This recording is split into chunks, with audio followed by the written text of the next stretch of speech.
আমরা আসলে আজকে আইআরআইয়ের একটা ডেলিগেশনের সাথে মিটিং করেছি।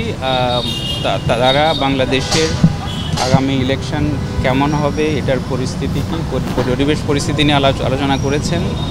আমাদের ইলেকশন কমিশন নিয়ে আলোচনা হয়েছে, আমাদের এনসিপির অবস্থান কি, এগুলো নিয়ে আলোচনা হয়েছে।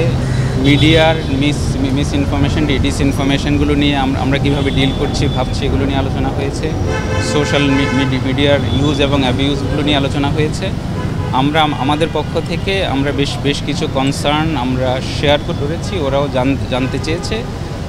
ইলেকশন কমিশনের ব্যাপারে বেশ কিছু অবজারভেশন আমাদের আছে। আমাদের সিম্বল নিয়ে যা হচ্ছে, যে বিষয়গুলো এখন পর্যন্ত পেন্ডিং আছে, এই বিষয়গুলো নিয়ে আমরা আমাদের যে উদ্বেগ আমরা তাদের সাথে শেয়ার করেছি।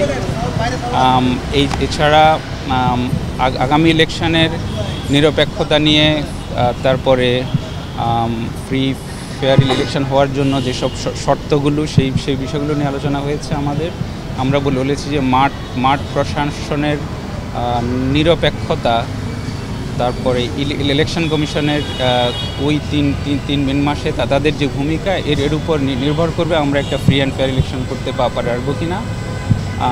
আমরা আমাদের তরফ থেকে আমরা বলেছি যে